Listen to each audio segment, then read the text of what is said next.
todo esto en el nombre de Cristo. Amén. Dice Efesios 4, versículo 31. Quítense de vosotros toda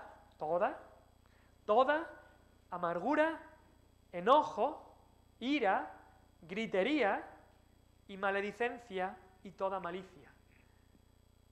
Pecados como el enojo y la ira están asociados ahí con otros como amargura, gritería, maledicencia, toda malicia, y después dice, antes, Efesios 4:32, antes sed benignos unos con otros, misericordiosos, perdonándoos unos a otros, como Dios también os perdonó a vosotros en Cristo. Mencionamos ese texto la semana pasada. Ahora, cuando pensamos en la ira, yo creo que muchos de nosotros pensamos que la ira y el enojo es algo que se da por episodios, que me viene el enojo y después se me pasa. Me enfado y bueno, después ya me calmo, se me pasa y ya está. A veces nos disculpamos por esa ira o enojo, a veces no nos disculpamos. El que ha sido ofendido, con disculpas o sin disculpas, pues se sobrepone a esto y aunque la ira haya sido externa o la ira puede que ha sido interna, que está ahí en nuestro corazón, pero nada, lo superamos o pensamos que lo superamos y pensamos, bueno, la vida sigue. Si es en nuestra relación con alguien, pues sí, la relación se ha visto afectada, pero bueno, no se ha visto interrumpida, seguimos para adelante y ya está, y vemos, y desgraciadamente, vemos la ira a veces como algo tolerable.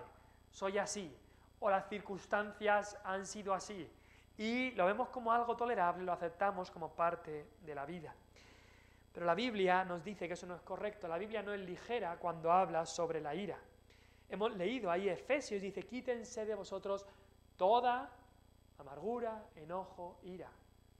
Tenemos que quitarlo de nosotros. La ira no es buena compañía, no es buena compañía. Si alguno de vosotros tenéis un huerto y estáis ahí trabajando en el huerto y queriendo pues plantar frutas o verduras para cuando llegue el tiempo de la cosecha en el verano o lo que sea, y de repente estás en el huerto y ves algunas de estas flores, que alguien diría, eso no es una flor, eso son malas hierbas. Mis hijos si ven eso dicen, ¡ah, flores, qué bonito! Pero alguien que sepa dice, hombre, eso no son flores, eso son malas hierbas y eso hay que arrancarlo. He puesto eso por poner un ejemplo, pero si tienes un huerto y ves malas hierbas, pues lo más lógico es que hagas el esfuerzo de cogerlo y sacarlo de ahí. ¿Por qué? Porque si lo dejas, aunque solo sean 2 o 3 o 4 o 5, como ves ahí, pues se va a esparcir.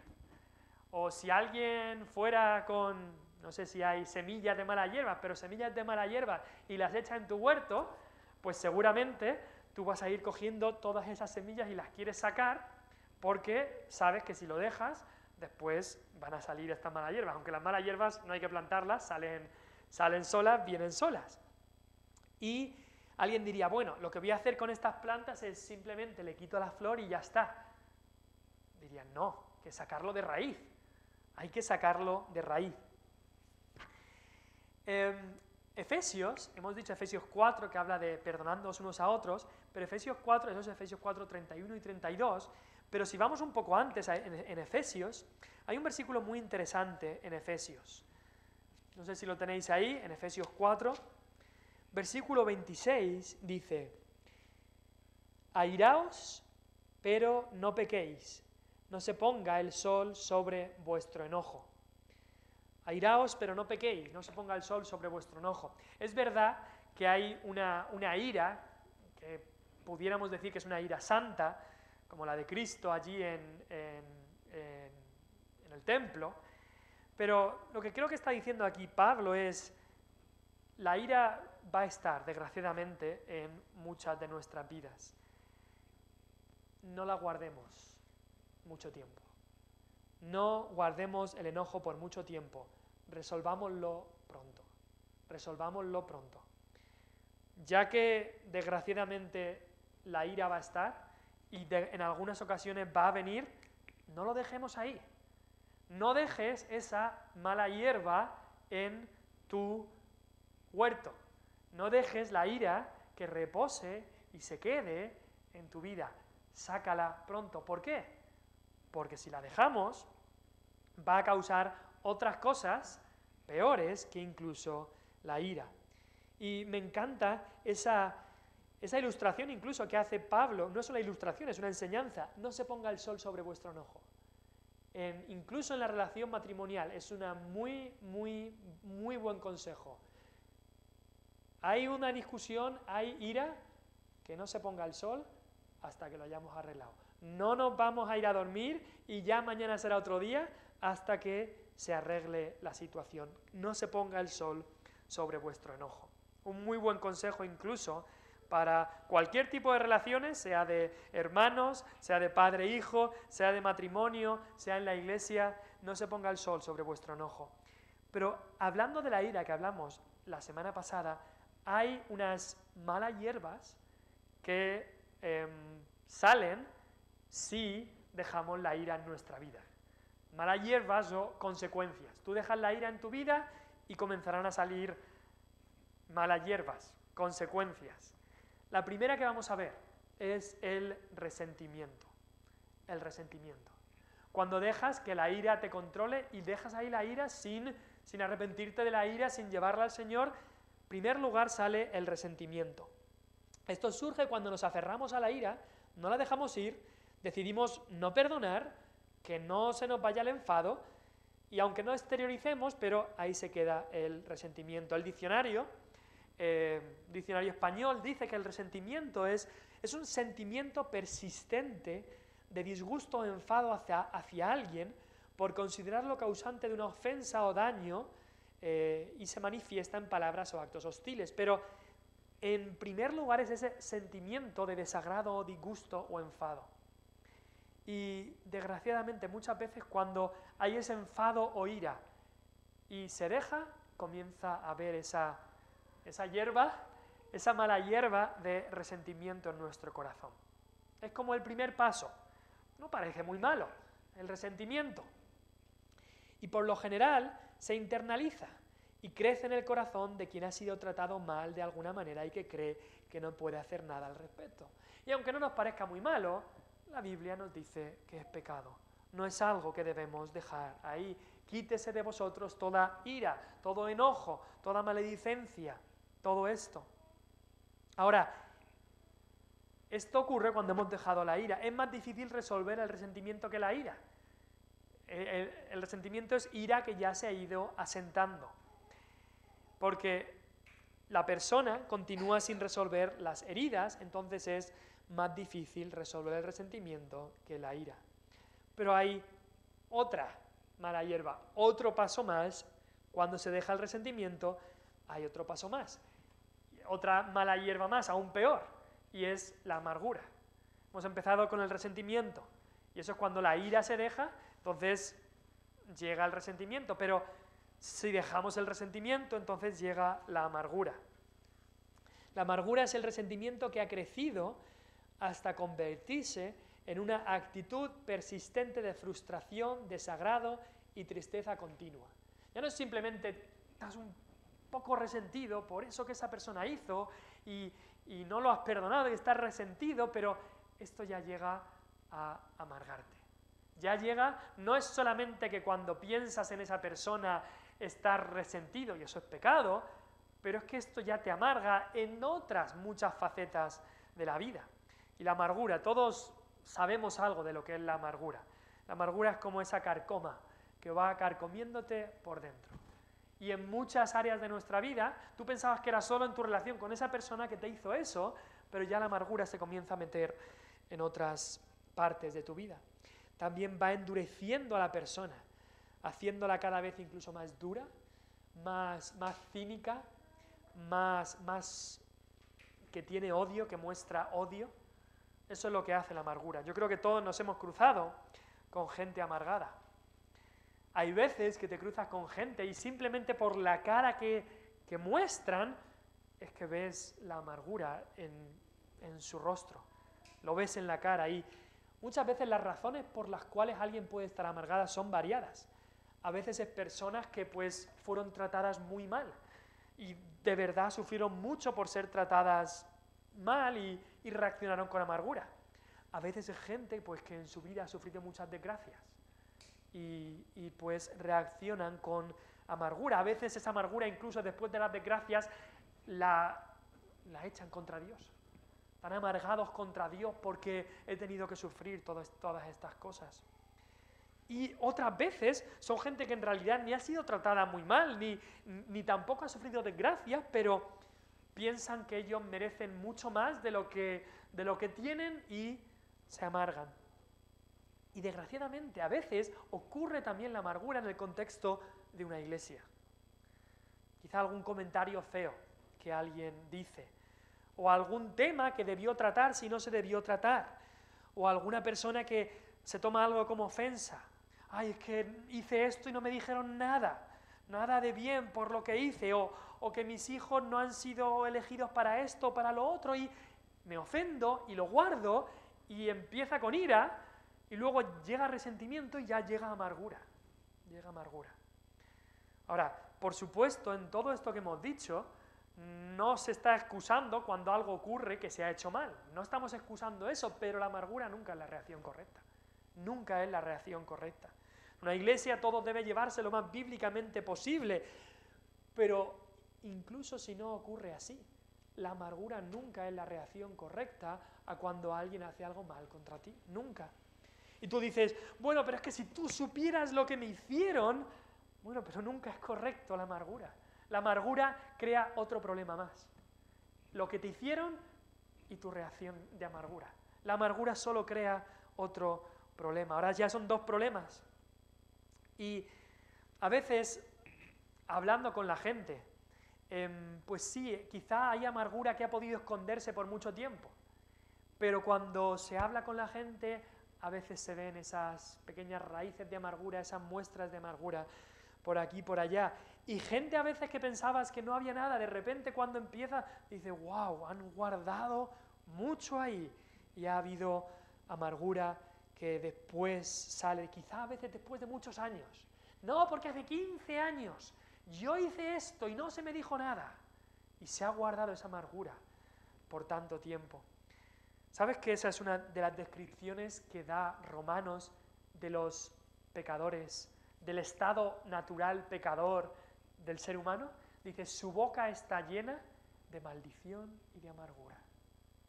Una persona que no tiene a Cristo tiene la boca llena de maldición y de amargura, pero aquellos que hemos sido nacidos de nuevo, que hemos sido salvados por Cristo, nuestra boca no debería estar llena de maldición y de amargura.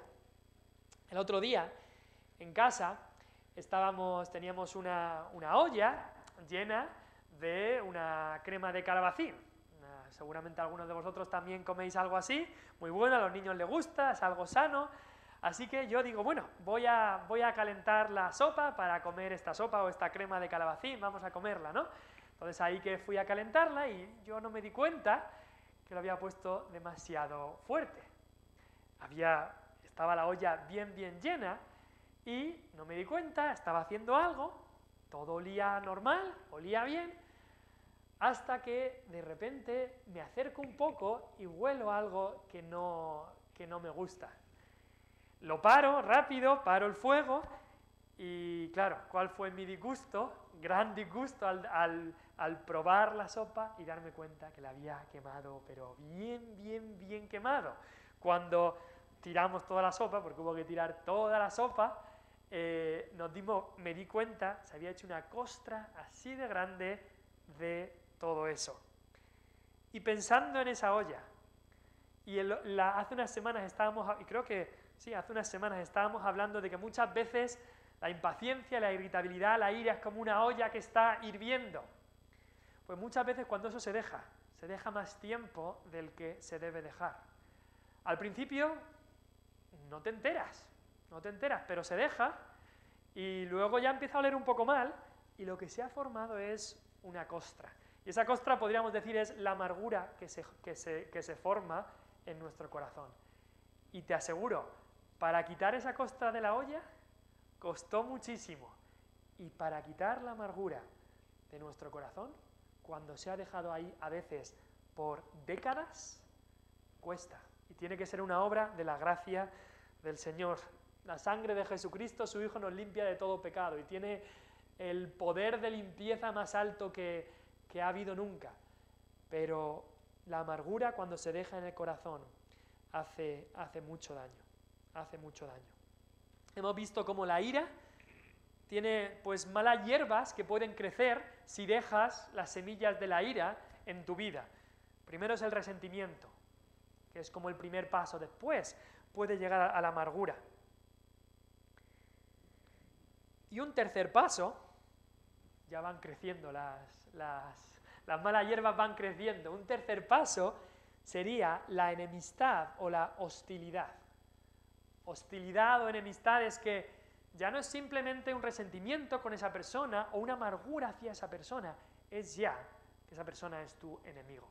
Lo tienes como un enemigo. Quizás no lo dices, esa persona es mi enemigo, pero lo tratas como enemigo a esa persona.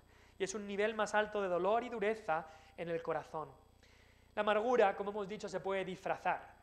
Yo no me di cuenta que estaba esa costra en la olla hasta que saqué todo el líquido y entonces estaba esa costra de quemado que le había dado sabor de quemado a toda la sopa. Y la amargura se puede disfrazar. Tú te puedes, delante de la gente, poner una careta y que la gente no sepa que tú tienes esa amargura en el corazón. Puedes mostrar una sonrisa, pero cuando ya pasa a la enemistad, este ya es el paso de que ya se nota.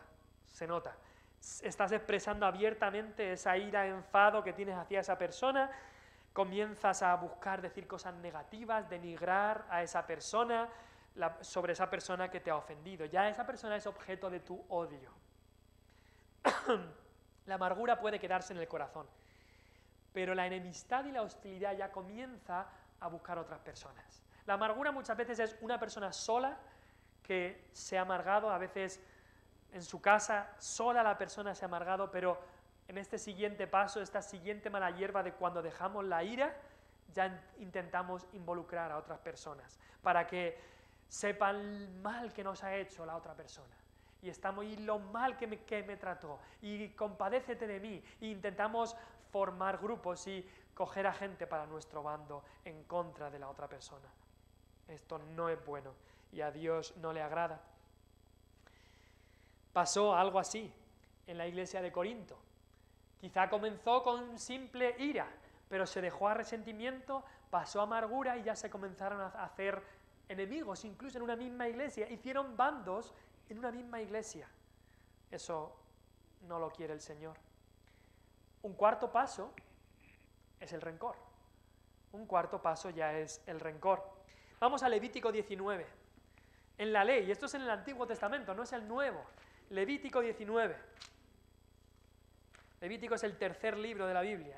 Génesis, Éxodo, Levítico, ya desde el principio. Mira lo que dice Levítico 19, 18.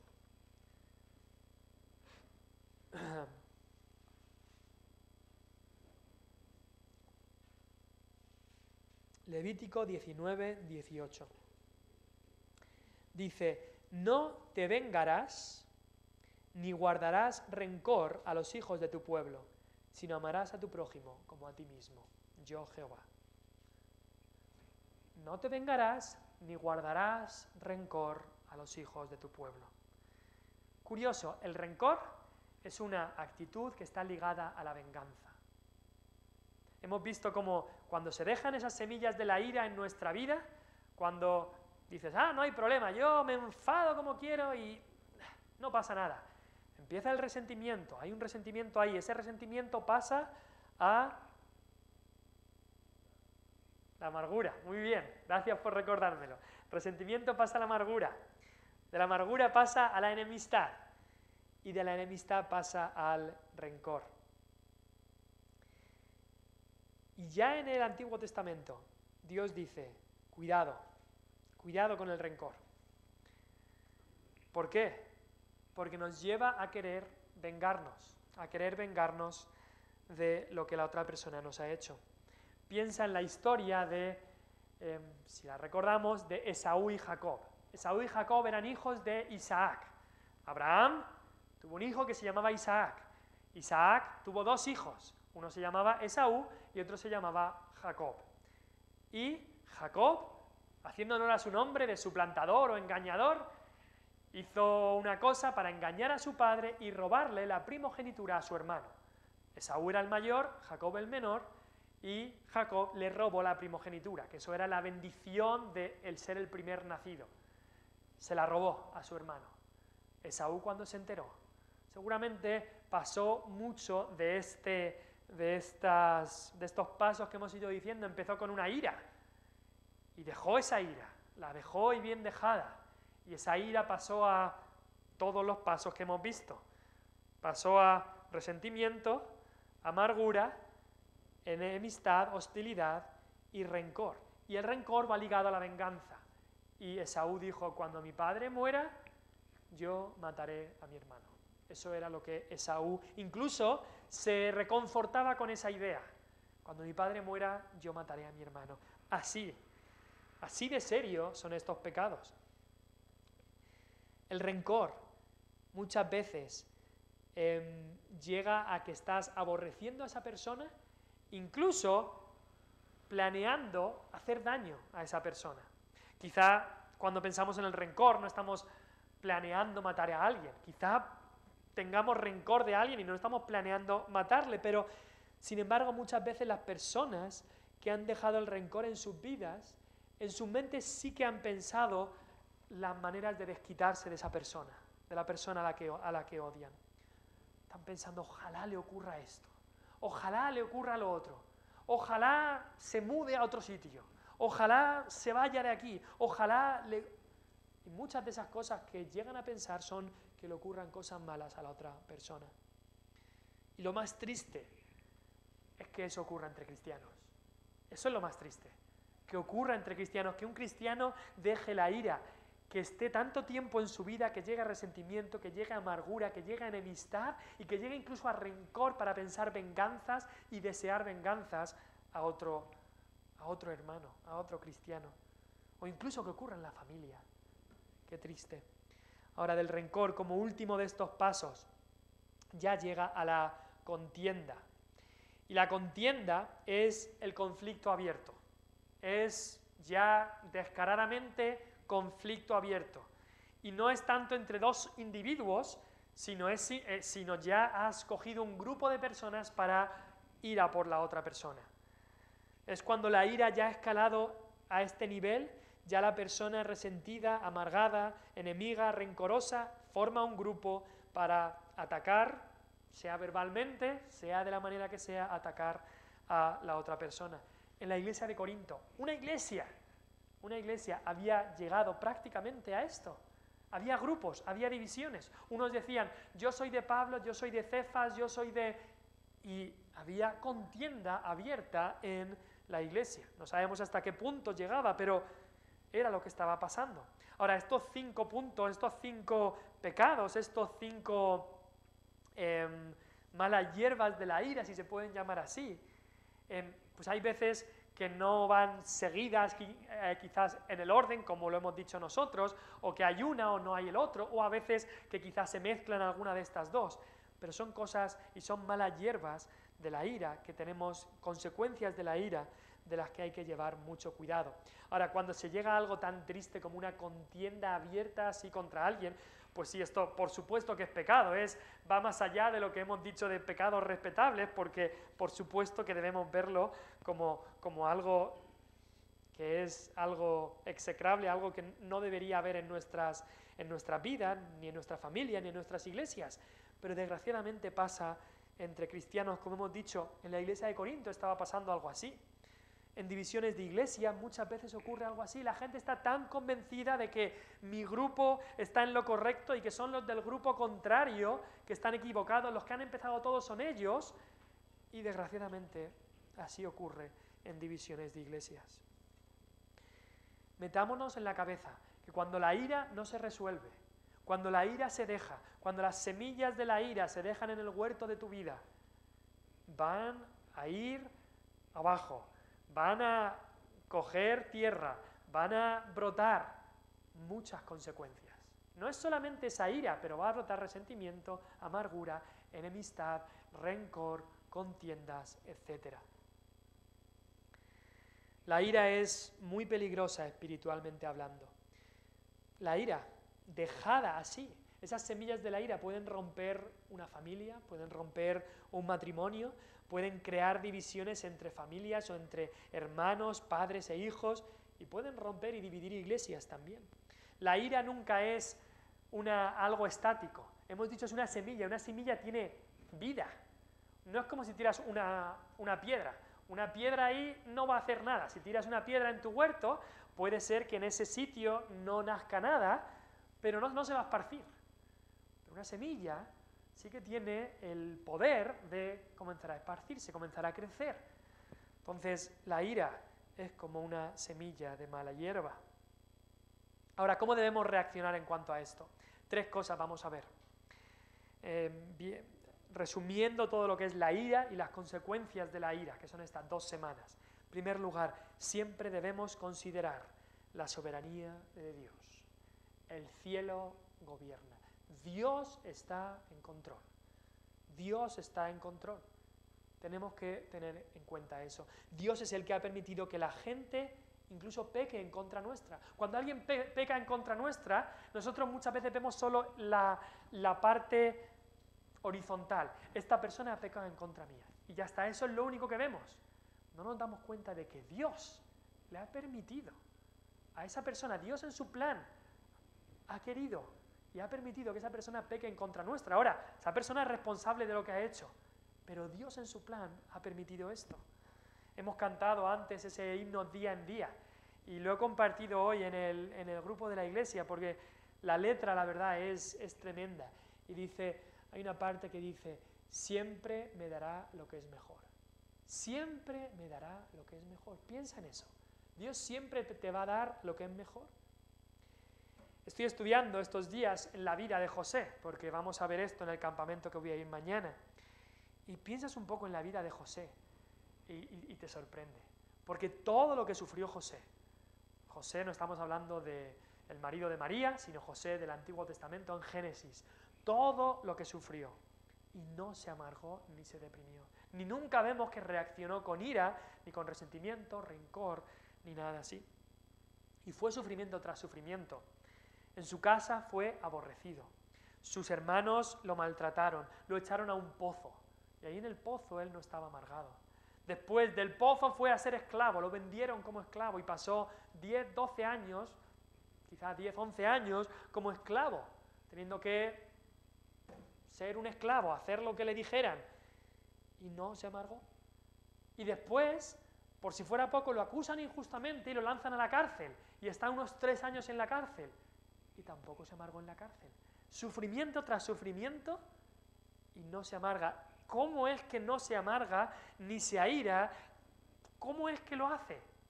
Pues al final de todo leemos que se vuelve a encontrar con sus hermanos. Sus hermanos fueron los que empezaron todos estos sufrimientos en la vida de José. Y le dice a sus hermanos, ¿es que no me enviasteis vosotros aquí, sino Dios? ¿Te das cuenta de cómo pensaba José? Nosotros diríamos, pero sí que fueron sus hermanos lo vendieron y lo enviaron para Egipto. Y José era capaz de ver la soberanía de Dios en todo esto. Es decir, no, Dios os utilizó a vosotros para mandarme aquí. Dios estaba en todo esto, incluso cuando yo sufría, Dios estaba permitiendo todo esto. Dios es soberano. Y para poder tener la reacción correcta en frente de las injusticias que nos hagan, de las ofensas que recibamos, tenemos que creer firmemente que Dios es soberano. Dios es soberano. ¿Qué significa esto de la soberanía de Dios? Pues que a Él no se le escapa nada, que Él es el que reina, que Él es el que está gobernando en todo, que cualquier pelo que se cae, cualquier mala palabra que te dicen, cualquier cosa que ocurra, Dios la está o decretando o permitiendo por su buena voluntad. Y así es como José podía decir al final de su vida, le dijo a sus hermanos, vosotros pensasteis mal contra mí, y por supuesto que habían pensado mal, y muy mal, y eran responsables de eso. Pero dice, pero Dios lo encaminó para bien. Vosotros pensasteis mal, pero Dios lo encaminó para bien. Y tenemos que pensarlo así. Cuando alguien peca contra nosotros, esa persona es responsable, sí, pero Dios es capaz de obrar a través de esos pecados que hacen contra nosotros y encaminarlo para bien. Encaminarlo para bien. Y piensa, ¿no pasó eso en la muerte de Cristo? En este tiempo hemos cantado 2 canciones hoy que hablan de la muerte de Cristo. ¿No pasó eso mismo en la muerte de Cristo? ¿Eran los judíos responsables por su pecado de crucificar a Cristo? Por supuesto. Pilato era responsable por decir, yo me lavo las manos. Eso estaba mal, eso no era hacer un juicio justo. Es responsable, por supuesto. Herodes era responsable, por supuesto. Pero en la muerte de Cristo, siendo responsables ellos de lo que habían hecho y ese gran pecado de entregar al justo para ser crucificado, ¿Dios lo encaminó para bien o no? Por supuesto. El mayor bien que nunca se ha hecho fue la muerte de Cristo porque nos salva de todo pecado. Es decir, la mayor injusticia que nunca se ha hecho, que es la muerte del justo, Dios la encaminó para bien. ¿Cuánto más puede hacer eso en nuestras vidas? Que seamos injustamente criticados, injustamente maltratados, injustamente lo que sea, Dios lo puede encaminar para bien. Quizá Dios utilice ese pecado, esa ofensa que te han hecho para hacerte más a la semejanza de Cristo, para enseñarte paciencia. Quizá lo haga así. Quizá Dios te está preparando para ser más útil en su servicio. Quizá eso es lo que Dios está haciendo, o quizá nunca sepamos en este lado de la eternidad por qué es que Dios permitió que sufriéramos esa injusticia o esa ofensa que nos hicieron. Quizá no lo sabremos, pero sabremos que Él hace lo que es mejor para nosotros, que Él siempre me dará lo que es mejor. Entonces confiemos en la soberanía de Dios. Dios es soberano, Dios controla, Dios reina. Segundo lugar, debemos orar para que Dios nos ayude a crecer en amor. Dios nos ayude a crecer en amor. Primera de Pedro 4:8, vamos a buscarlo rápidamente. Hoy me estoy extendiendo un poquito más. Primera de Pedro 4:8. Dice ese versículo, y ante todo, tened entre vosotros ferviente amor, porque el amor cubrirá multitud de pecados. Ante todo, tened ferviente amor, porque el amor cubrirá multitud de pecados. El amor nos capacita a pasar por alto muchas acciones pecaminosas de los demás. El amor lo pasa por alto, el amor cubrirá multitud de pecados. He puesto ahí una imagen de un termómetro en rojo. Y el otro día nos ocurrió de que tenemos un termómetro en casa y pensábamos que funciona bien, pero lo comparamos con un termómetro que tenía otra persona y vemos que hay una diferencia de casi 1,5 grados de diferencia entre nuestro termómetro y el termómetro de otra persona. Y nuestro termómetro marca 1,5 grados más de lo que marcaba otro termómetro. Entonces estábamos pensando, ¿será que es muy sensible? ¿Será como, cuál es el termómetro que funciona bien? Aún no lo sabemos. Pero pensando en un termómetro muy sensible, hay mucha gente que tiene el ofensómetro, si se puede decir así, muy sensible. Se ofende de nada, de repente ¡vrum!, sube el ofensómetro de esa persona y ya está ofendida. Y tenemos que tener en cuenta eso. ¿Cuán sensible eres a ofenderte cuando alguien dice algo? Si alguien nos ignora o alguien hace algo que nos avergüenza o nos afecta, el versículo que hemos leído dice, el amor cubrirá multitud de pecados. Creo que Proverbios dice, y también es sabio pasar por alto la ofensa. Hay gente, y me he encontrado con alguno, que está siempre muy dispuesto a aplicar Mateo 18. Mateo 18 dice, si tu hermano peca contra ti, ve y repréndele estando tú y él solos, y si no, da un esquema de cómo hacer si tu hermano peca contra ti. Y hay gente que a cualquier cosita, hermano, creo que has pecado contra mí, tenemos que arreglar esto porque he entrado y no me has saludado.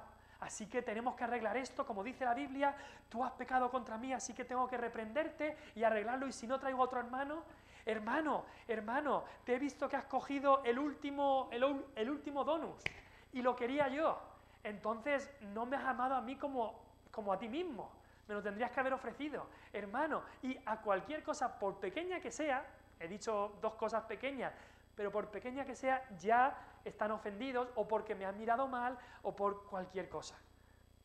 Entonces, El amor cubre multitud de pecados. Por supuesto que hay un lugar para aplicar Mateo 18.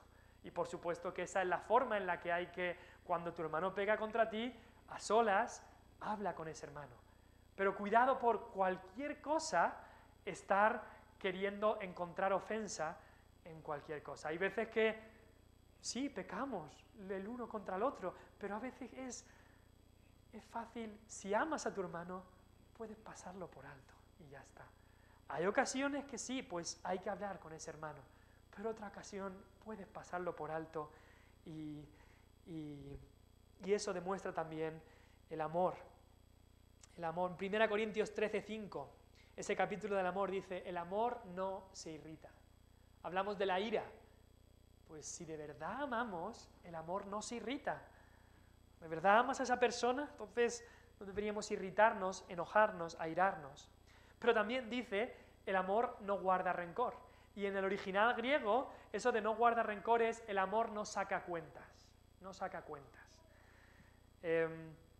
No lleva las cuentas de todos los males que me han hecho. Como ese chiste que quizá algunos habéis oído, que dice, no, es que se puso histérico. Dice, no, se puso histórico. Se puso histórico. Me empezó a recordar todo lo que había hecho en el pasado. Pues muchas veces eso hacemos. Nos ponemos históricos a recordar todo lo que ha pasado. Eso es guardar rencor. El amor no guarda rencor. El amor no se irrita y no guarda rencor. O como algunas personas dicen, yo perdono, pero no olvido. Eso no es perdonar. Lo siento. Porque lo diga la gente, eso no es perdonar. Eso no es verdad. Si sigues repasando en tu mente los dolores del pasado, meses o años, es que no has perdonado. No llevar cuentas del mal significa que dejamos de traer las faltas a nuestra mente para utilizarlas contra el otro. Ahora, cuando alguien dice, yo perdono pero no olvido, eso es que está pensando una y otra vez en lo que ha pasado. Ahora, cuando alguien nos ofende, cuando alguien hace algo contra nosotros, es imposible a veces de nuestra mente sacar por completo eso. Es imposible. No significa borrar el dolor, no podemos hacer eso. Pero no tratamos de recordarlo y alimentarlo voluntariamente, porque nos encanta hacernos la víctima y nos encanta pensar en lo mal que nos trataron y lo víctima que somos y a eso a nuestro orgullo le encanta. Pues no guardar rencor es no traer eso a nuestra mente una y otra vez. Si viene a la mente, pues lo descartamos. No le damos lugar al diablo así para que meta amargura en nuestro corazón. Eso es crecer en amor. Eso es crecer en amor. Y en último lugar, ¿cómo tratar con la ira y las consecuencias de la ira? Hemos dicho, confía y considera la soberanía de Dios. Crece, ora para que Dios te ayude a crecer en amor.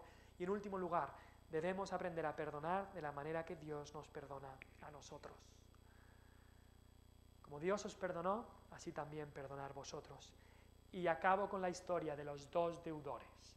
Seguramente habéis escuchado esta parábola. Pedro le pregunta a Cristo, ¿hasta cuántas veces perdonaré? ¿Hasta 7? Cristo le dice, hasta 70 veces 7. ¿A qué se refiere Cristo con esto? 70 veces 7 son 490. Una vez que haya perdonado 490 veces, ¿ya no tengo que perdonar más? No. Cristo cuenta esta parábola en Mateo 18, del 21 al 35. Y la voy a resumir aquí. Había un siervo que se nos dice ahí que le debía 10.000 talentos a su amo. 10.000 talentos era lo equivalente a 200.000 años de trabajo. 200.000 años de trabajo en un sueldo medio español son casi 5.000 millones de euros. Esa es la deuda que tenía este hombre con el Señor, con ese amo. 5.000 millones de euros.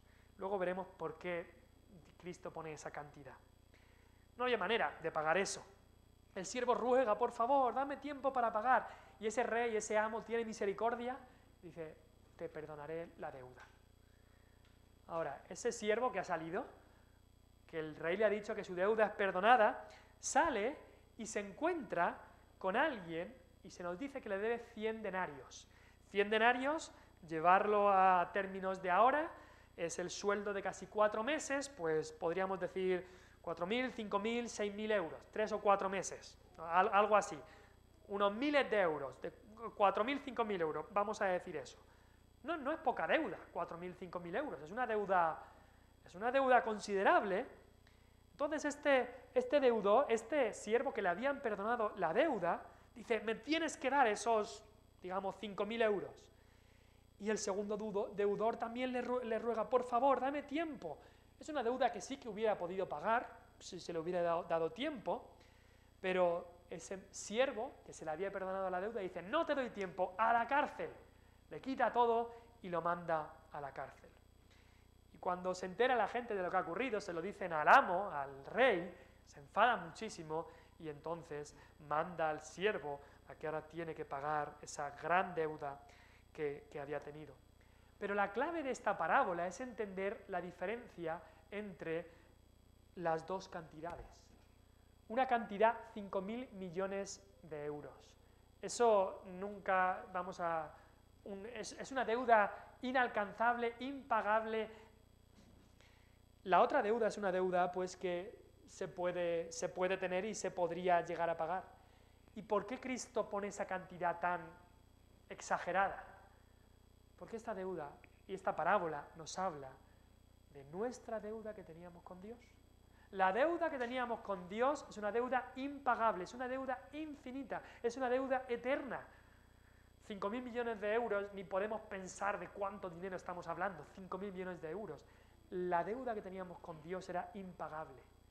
Y Dios, en su misericordia, en su gracia, a través de la muerte de su Hijo, nos perdona esa deuda. Nos perdona esa deuda. Y luego viene alguien y pega contra nosotros. Y quizás es algo considerable, quizás es algo que nos ha hecho daño. La otra deuda era, digamos, de 5.000 euros. No es poco. Pero en comparación con la primera deuda, no hay color. No hay color. ¿Cómo no tendría que haber perdonado ese deudor? A ese siervo, a ese deudor. Y no lo hizo. Incluso dice el texto que le ahogaba por no perdonarle la deuda. Cuánta maldad, y cuánto más nosotros, cuando alguien pega contra nosotros, nunca van a pecar de la misma manera que nosotros hemos pecado contra Dios. Nunca, nunca. Cualquier cosa que nos hagan, incluso si nos quemaran en la hoguera, como hicieron a muchos de nuestros compatriotas hace unos cientos de años aquí en España, aunque nos quemaran en la hoguera, nunca pecarían contra nosotros, como nosotros hemos pecado contra Dios. Y si Dios nos ha perdonado, ¿cuánto más debemos perdonar nosotros a nuestros deudores, a aquellos que pecan contra nosotros? La ira y las consecuencias de la ira. Aprendamos a perdonar y cuanto más viendo el gran perdón que Dios nos ha dado a nosotros. Vamos a orar.